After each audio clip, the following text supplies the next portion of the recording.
பிரிட்டனுக்கும் ஜெர்மனிக்கும் நான் எச்சரிக்கை விடுகிறேன். என்னுடன் மோதி பார்க்க எப்படி நீதிமன்ற வாசலில் நடந்தது, ஏன் காவலர்கள் இதை தடுக்கவில்லை என்று பல்வேறு நல்லா கூவுங்க, நல்லா இன்னும் பத்தாது பத்தாது பத்தாது, இன்னும் கொஞ்சம் நல்லா கூவுங்க. ஒரு சின்ன வேலை இருக்கு, முடிச்சுட்டு வர்றேன். இந்த பக்கமும் காவல்துறை, ஒரு 10க்கு மேற்பட்ட காவல்துறை, வலது பக்கமும் இடது பக்கம், ரெண்டு பக்கம். யோ, அதுல குண்டே இல்லையா? குண்டு இல்லாத துப்பாக்கியில எப்படியா சுடுறது? குண்டு போடாத துப்பாக்கியில எப்படி சுடுறது? குண்டு இல்லையா? குண்டு இல்லாம தயா வந்து நிக்கிறாங்க வரிசையா. காவல்துறை அதிகாரிகள்கிட்ட, அங்க இருக்கக்கூடிய காவலர்கள்ட்ட துப்பாக்கி இருக்குது. எஸ்ஐ சரி அண்ணே, சாட்டை அண்ணே, உங்களுக்கு சில விஷயங்கள், நீங்கள் வந்து எதிர்கால முதல்வர் கனவுல இருக்கீங்க. சீமானுக்கு ஒன்றும் தெரியாது. அப்படி ஒரு சூழ்நிலை வந்தால் சீமானை அடித்து பற்றி விட்டு நம்ம முதல்வர் ஆகிடலாம்ன்றீங்க. இல்லை அட்லீஸ்ட் ஒரு உள்துறை மந்திரி, போலீஸ் மந்திரியாவது ஆகலாம். அது நான் இப்போ சொல்லித்தர்றேன், கேட்டுக்கிறேங்க. அந்த போலீஸ் எப்போ சுடும் தெரியுமா? அந்த பந்தோபஸ்த், லா அண்ட் ஆர்டர். அந்த கோர்ட்டில் வந்து கும்பலாக நிற்கிற போலீஸ், லா அண்ட் ஆர்டர். மார்ச்சில் அணிவகுப்பில் அல்லது ஆன் டியூட்டியில் இருக்கும்போது அட்டென்ஷன் கொடுத்தாச்சுனாலும் சரி, எது கொடுத்தாலும் சரி, இடியே வந்தாலும் அப்படியே நிற்கணும். தீயில் இறங்க சொன்னாலும் இறங்கணும். அவங்க எப்போ சுடுவாங்க தெரியுமா?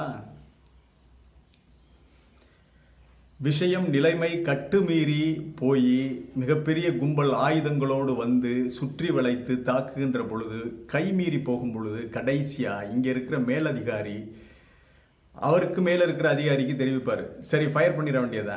அந்த நேரத்தில் கடைசியாக மேலதிகாரி கட்டளையிட்டவுடன் மேகசின்ஸ், அதாவது புல்லட் வரும். ஒரு தனி வண்டியில் புல்லட் எடுத்துக்கிட்டு வருவாங்க, இல்லை முன்னாடியே கொண்டு வந்து வச்சுருப்பாங்க. அதற்கு பிறகு முதல்ல ரசீது கொடுக்கணும். அவர் சுடுவதற்கான உத்தரவை எழுத்து மூலமாக கொடுப்பார். யாரு? அந்த உயர் அதிகாரி சுடுவதற்கான உத்தரவை எழுத்து மூலமாக கொடுப்பார். அந்த உத்தரவை கொடுப்பதற்கான அதிகாரம் தாசில்தாருக்கு இருக்கு, சப் கலெக்டருக்கு இருக்கு, மேஜிஸ்ட்ரேட்டுக்கு இருக்கு. இவங்க 3 பேர் கொடுக்கலாம். இங்கே போலீஸ் எஸ்பி கொடுக்கலாம், டிஎஸ்பி கூட கொடுக்க முடியாது. அதனால அப்படி கொடுத்தாலும் ஆன் யுவர் மார்ச் பண்ணுவாங்க, அட்டென்ஷனில் நிற்பாங்க. அதில் ஒரு 10 பேர் தேர்ந்தெடுத்திருப்பாங்க. 10 பேர் 5 பேர் ஷூட் பண்ணக்கூடியவங்க. அவங்களுக்கு தான் அந்த மேகசின் புல்லட் வழங்கப்படும். ஒரு மேகசினில் 12 குண்டு இருக்கும், 8 குண்டு இருக்கும். அந்த மேகசினை கடைசியாக ஃபயர் பண்ண போகும்போது கொடுப்பாங்க. கொடுத்துட்டு லோட் அப்படிம்பா, லோட் பண்ணுவாங்க. எய்ம் அப்படிம்பாங்க.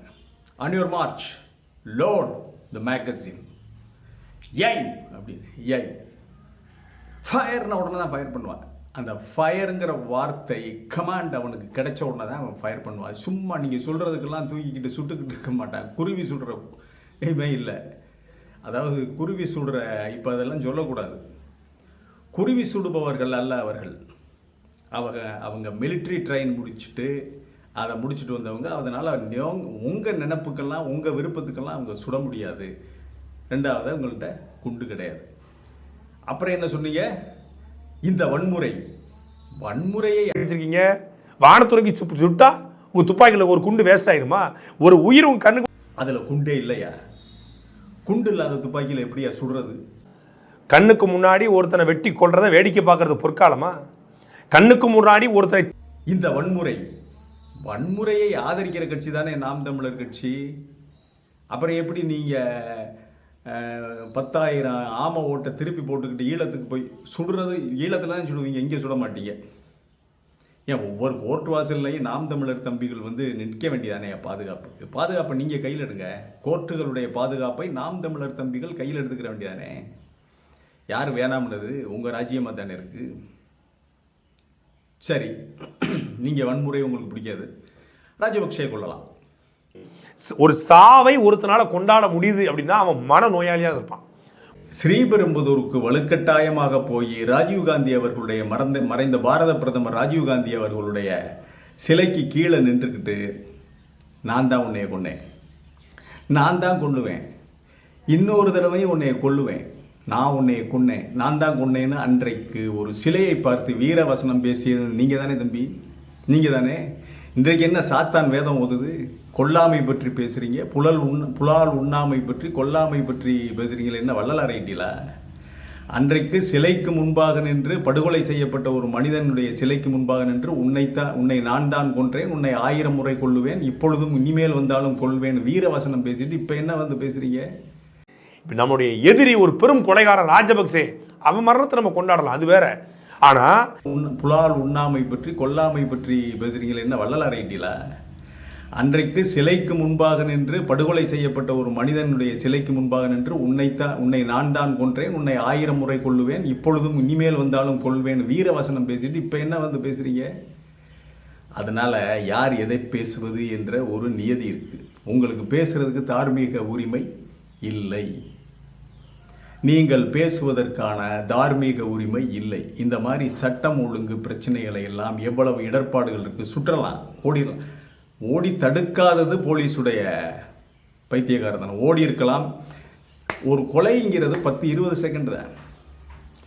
விரட்டுறான், வெட்ட போறான், அடுத்து என்ன நடக்குங்கிறத நமக்கு தெரியாது. ஏன்னா இது முன்னாடியே நமக்கு தெரியாத விஷயம். நீங்க போய் என்டர் ஆகுறதுக்குள்ள அவன் வெட்டிட்டான். விரட்டி பிடித்திருக்கலாம், விரட்டி பிடித்து போலீஸ் வேற, சட்டம் ஒழுங்கு போலீஸ் வேற, லா அண்ட் ஆர்டர், கிரைம் என்பது வேறு. சட்டம் ஒழுங்கு நம்முடைய கிராமங்களில் இங்கே இருக்கிற போலீஸ் அவங்க தான் அந்த சட்டம் ஒழுங்கு. லா அண்ட் ஆர்டர் பந்தோபஸ்து பெரிய பெரிய ஆயிரக்கணக்கானவர்கள் வந்து சாலை மறியல் அது இது பெரிய இது வரும்போது அந்த பந்தோபஸ்துக்கு வர்றவங்க தான் அந்த லா அண்ட் ஆர்டர். உத்தரவு வந்தால்தான் அவர்கள் செயல்பட முடியும். உத்தரவில்லாமல் செயல்பட்டார் அவன் போலீஸ் அல்ல. கமாண்ட் பண்ணால் தான் அவன் அடுத்த ஸ்டெப் எடுத்து வைக்கணும். இல்லாட்டினா அவனுக்கு கொடுத்த ட்ரைனிங் வேஸ்ட்டு. அவர்கள் மெமோ கொடுப்பாங்க, தண்டிக்கப்படுவார்கள், ஏன் பதவியிலிருந்தே நீக்கப்படுவார்கள். இந்த மாதிரி நேரங்களெல்லாம் இப்படி தூண்டி விடாதீங்க. மீண்டும் ஒரு காணொளியிலே சந்திப்போம். இது வாய்ஸ் ஆஃப் தமிழ் வழங்கும் பேச்சுரிமை சேனலை சப்ஸ்கிரைப் பண்ணுங்க, மறக்காம பெல் பட்டன் எழுதுங்க, கமெண்ட் செய்யுங்கள், ஷேர் செய்யுங்கள், பிடித்திருந்தால் லைக்ஸ். நன்றி, வணக்கம்.